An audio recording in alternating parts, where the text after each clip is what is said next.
What happens when you mix the world of Oz Perkins, James Wan, and Stephen King? You get a movie for the sickos.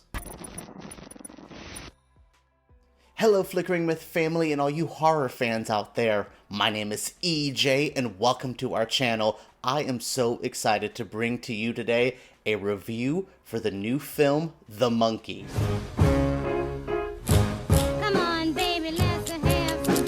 When I say this, I mean this with all due respect. This movie is for the sickos, the weirdos, and the nasties out there. Oz Perkins delivers some sick shit here. My goodness, I loved this movie. Like, it is so completely in the opposite world of last year's Longlegs, where that movie was filled with dread and just misery. I loved it. Like, those are complimentary words. The Monkey is fun. It's weird. It's in your face. I don't want to say campy because sometimes that word scares people, but it's so obnoxiously slapstick and in your face, but still gory, graphic, brutal. We'll talk about all of what is entailed in this movie, but I cannot believe The Monkey hit me as hard as it did. I sat down being like, look, I loved Longlegs last year. I'm into Oz Perkins. I'm into whatever Oz wants to cook up. But what are we going to do here? The trailer is mysterious. I knew it was going to have a different tone.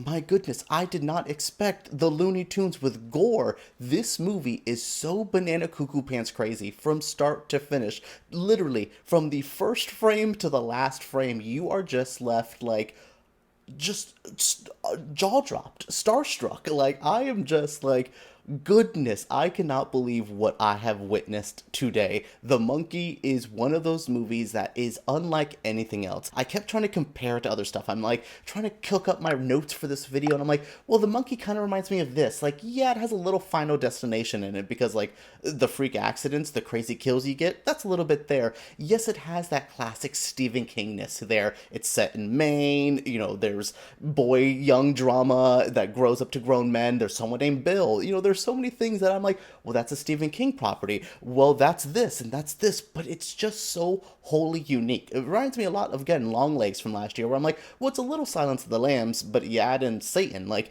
this is, I don't even know how, if Final Destination was set in the world of Looney Tunes, but had a dark filter, oh my goodness. Like, I don't even know how to begin to describe The Monkey, but I can try and I could sure try to do it for you guys today. Based on the Stephen King novel of the same name, we follow Bill and Hal, two twin boys who stumble upon a monkey that was given to them, well, not really given to them, uncovered because of lost heirlooms from their father. Well, the monkey instantly thrusts them into a world of twisted madness and craziness, so much so that they have to do something that divides the boys for a long time. They think the monkey is gone, but my goodness, that toy, let's not call it a toy because that seems to offend the monkey. The monkey is back, and it is back with a vengeance and having some crazy kills. We're basically following one of the guys named Hal through most of the film. We do get Bill's perspective as well, and we're, you know, played by Theo James in a amazing turn.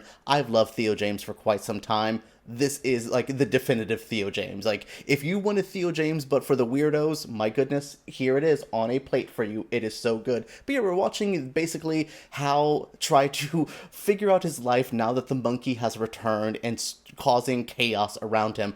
Chaos. My goodness, chaos. By the end of this movie, I'm not spoiling anything, but pure, utter chaos is what poor Hal has to deal with in this movie. Bill, on the other hand, has ulterior motives, and he is a bit more complicated of a character. I loved these two roles, and I just love the monkey madness that this is. Like, you think you're gonna get one thing, and it thrusts you in a different direction. It puts the most graphic, in-your-face stuff, and it challenges you to laugh at it. Like, it's like, you want to see someone like bang their head against something, get lit on fire, do all this and all this, but you're supposed to kind of enjoy it. Like, you're supposed to laugh, and then you're like, am I weird for laughing at this murder? Like, this, it's so crazy. Like, if there is 1,000 ways to die, this movie thinks of 1,001 ways. It is just so over the top. It's so banana cuckoo pants crazy, no pun intended, because of the bananas of it all. But I think this movie is just so entertaining and so fun, but I also feel like I just saw the grossest kill I think I've seen in quite some time. Why am I giggling? Why am I having a good time? Oz Perkins challenges you as a viewer. He goes, I want you to enjoy this. I want you to have fun, but you're a little sicko for having fun, and yeah, I guess I am one. I will say the horror aspect of this movie is strange because it is so graphic, it's so in your face, but everything is done with this weird twisted smile. This is like the darkest dark comedy you could ever get, but I love that this movie embraces that. It lives in this weird tone, it lives in this weird universe that feels wholly unique. Like, I think Oz does a really good job, and Longlegs felt like that, you know, going back to like the Blackcoat's daughter. He just creates these worlds that feel unique, and I love that the monkey exists in its own twisted, macabre world that you want to be in, but you don't. Like, I as a sicko myself, as someone who has seen the most deranged films, I've seen Necromantic, Cannibal Holocaust, Martyrs, Inside, I have seen Ichi the Killer and loved it. I own it on DVD. Like, I love these worlds, but I have not seen one that made me go, you want to laugh at this? Oh, you're kind of weird for laughing, and I just love it. I think it's so fun to see the sickness of this movie be so gleeful. Like, I love to see violence and madness done that isn't making you feel bad, that isn't filling you with the most depressing feelings ever. Like, Longlegs is far less gory than this movie, but I was so much more, like, emotionally affected by that because it's so dread-filled. This one, I had fun. It was like going to a twisted carnival, a twisted theme park, which I would love to see Horror Heaven that they talk about in this. Where was it? Give it to me. I want to go to a horror-themed theme park with you all. Oz, take me, please. Let me join you in your madness, in your wild ways. Oz Perkins, if I can go into your brain for 2 seconds, if I can go into the brain of Stephen King and James Wan, you three maestros coming together, y'all cooked up something wild here. It has taken some time to get here, but I will say Oz Perkins is a budding masters of horror. Do you guys remember that, like, Showtime show that aired years ago where they would give a director a horror film? Oz Perkins is worthy of his own segment from back then with those legendary filmmakers, because he is so good. This is a different type of horror. I'm glad to see Oz kind of go into a different world, play in a different field, and express himself and show what he can do. This is a filmmaker I knew had this in him. I knew he could be dark and serious with like Longlegs and the Blackcoat's daughter, but I also knew the monkey was there. I also knew he could be fun and have this joy to him, because horror is a fun world to be in. I mean, you know, he is the son of Anthony Perkins. Horror is in this man's DNA, but he can still also entertain, and that's something that I feel is present here. It's entertaining, it's fun. I said it last year with Nosferatu, I said it with Longlegs last year. I love when a horror movie can give me this natural high, this just giddy feeling of going, what the hell did I just watch, and why do I love it so much? The graphic content, the atmosphere, the filmmaking. Sound design is Oz Perkins' is like middle name. It's Oz Sound Design Perkins, because this man can make you jump with just a noise. It's the most nonchalant, you know, non-scary noise. It could feel scary here. It's great. The cinematography, the editing. I have not seen a horror movie, specifically a horror comedy, edited like this in decades. Like, it's so funny, and it's because of the edit. It's so much, it's hard cuts, it's jump cuts, it's the way the movie flows together that you get the sense of just craziness, and it's so perfectly well crafted from top to bottom. Oz worked with his cinematographers, his editors, the production design, the art directors, the sound team.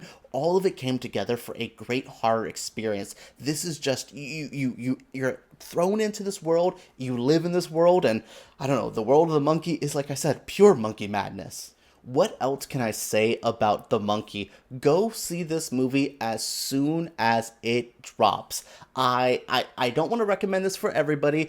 If you are a fan of not gory stuff, if you think horror should be the most serious thing that's ever existed, maybe this isn't going to be for you, but definitely go into this movie open-minded and willing to have fun. I walked out of this as gleeful as I did any other comedy that I saw in recent memory, and I was as disgusted and grossed out as I was as most horror movies recently. It's the perfect world of horror and comedy coming together to make just a fun experience. Thank you to Neon, thank you to Oz Perkins, thank you to everyone involved for making this happen, because we need a movie like The Monkey. Alright guys, this is my review for some of the sickest shit that I've seen in years. What did you guys think of my review? What do you guys think of the monkey? I've tried to keep this spoiler free for you all when this movie drops. If you want me to get into the kills, my goodness, the kill count on this, not to promote another channel all the way on the other side of YouTube, but I cannot wait to see the kill count for this, because the kill, just so much goodiness. If you guys want me to do a spoiler review, share your thoughts down in the comments below. Make sure you guys subscribe to Flickering Myth for more horror content just like this.